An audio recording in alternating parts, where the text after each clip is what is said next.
अस्सलाम वालेकुम टॉरस, मैं हारिस अज़मी प्रोफेशनल एस्ट्रोलॉजर आपकी खिदमत में हाजिर हूँ इस हफ्ते की मुकम्मल रिसर्चेज लेकर। पिछला हफ्ता थोड़ा ड्राई गुजरा, तबीयत नासाज थी, बट इस हफ्ते मैं भरपूर कोशिश करूँगा कि पूरी रिसर्चेज अच्छे अंदाज से आपके सामने पेश कर सकूँ।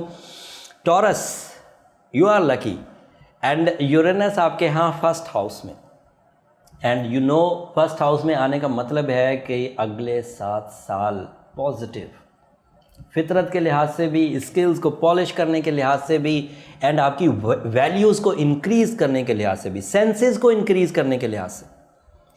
वो लोग जो आपको देखते ही पिछले 7 सालों में राय गलत कायम कर रहे थे या आपके लेवल से कम आपको असेस करते थे, अंदाजे आपके बारे में सही नहीं लगाते थे, फिर आपको अपनी सलाहियतों से प्रूव करना पड़ता था कि आप क्या चीज़ हैं।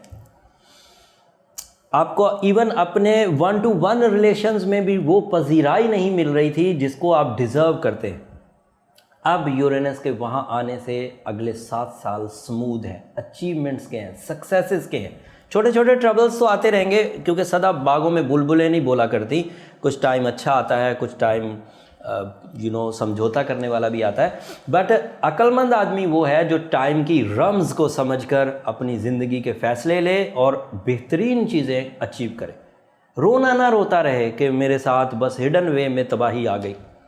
जिस आदमी ने अपनी सलाहियतों को पहचाना, अपने आप को पहचाना, वो हमेशा ही कामयाब रहता है। And this is the time. 7 साल बड़ी ठोकरें खा लिए, लोगों के रवैये समझ लिए, हालात को समझ लिया, अब टेक ऑफ टाइम है। ज़रूर कंसीडर करिए। यूरेनस आपके पहले घर में है। मैंने पिछले वीडियो में आपको कहा था कि एरीज़ से ज़रूर इस्तिफ़ादा करिए।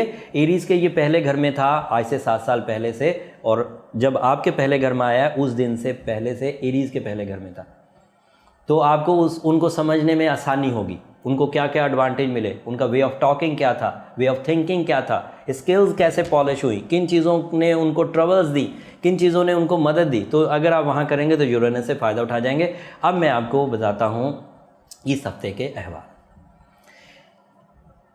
योर रूलिंग प्लैनेट वीनस इस वक्त 10th हाउस में है, and that is so positive. वैसे एक बात मैं अदरवाइज़ बोलूं, जो मेरे अपने एक्सपीरियंसेस हैं, आप एक फिक्स सी नेचर के मालिक हैं, तो शॉर्ट टर्म स्टार्स आपको बहुत बड़े बड़े एडवांटेज नहीं देते। जब तक वो एडवांटेज देने लगते हैं, जब तक आप चेंजेस को महसूस करने लगते हैं, जब तक आप चेंजेस को फॉलो करने लगते हैं, तब तक उनका टाइम ख़त्म हो जाता है, तो आपको इतना बड़ा एडवांटेज नहीं ले पाते। बट ये यूरेनस लंबा चलेगा, इतना लंबा चलेगा कि आप इसकी चेंजेस से, इसकी फितरी चेंजेस से आप भरपूर फ़ायदा उठाएंगे। ये बात आप लिख लीजिए। मैं 8 मार्च से ये बात करना शुरू हुआ हूँ। ये हफ़्ता तो अभी बहरहाल 10 मार्च से 16 मार्च का, लेकिन अगले 7 साल इसी तरह की बातें आपको बताता रहूँगा, और मैंने इन बातों का तजर्बा हासिल कर रखा है। खैर, अब मैं अगली बात बताता हूँ। वीनस के 10th हाउस में होने की वजह से, आपका ruling planet Venus 10th house में होने की वजह से source of income, developments expect की जा सकती है।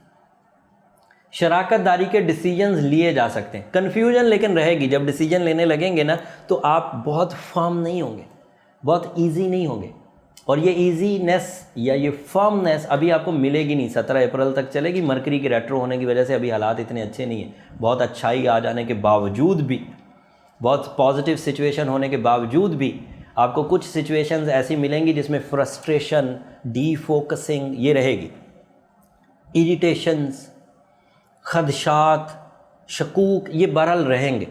लेकिन जब यूरेनस की वजह से या जुपिटर की वजह से या मार्स के पहले घर में होने की वजह से जब आपको पॉजिटिव चेंजेस मिलेंगी, तो उन पॉजिटिव चेंजेस और उन सक्सेसेस की वजह से फिर आप एक मैसेज अपने अंदर खुद ही क्रिएट कर पाएंगे सक्सेसफुल। और जो लोग मुसलसल सक्सेसफुल होते हैं, उनका वे ऑफ थिंकिंग ही बदल जाता है।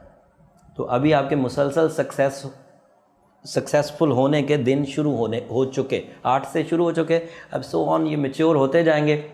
अभी एक मरकरी की रेट्रोग्रेशन आपके सामने है। मैंने उसकी रेमेडी भी दी थी। एमरल्ड वेयर करना आपके लिए बहुत अच्छा है। एमरल्ड के वेयर करने से न सिर्फ आपके यहाँ प्रोटेक्शंस हो जाएंगी कि मरकरी की रेट्रोग्रेशन से आप बचेंगे, उसकी शिद्दत से बचेंगे, आपको इतना कॉस्मिक एनर्जी मिल जाएगा, इतना रिफ्लेक्शंस मिल जाएंगी, इतनी रेडिएशंस मिल जाएंगी, जिसकी वजह से मरकरी का रेट्रो होना आपके लिए जो साइकोलॉजिकल उलझनें पैदा कर रहा था वो बैलेंस हो जाएगा। साथ में खैर और बरकत के लिए सूरह बकरा की आखिरी 2 आयतें भी ज़रूर कंसीडर करिए।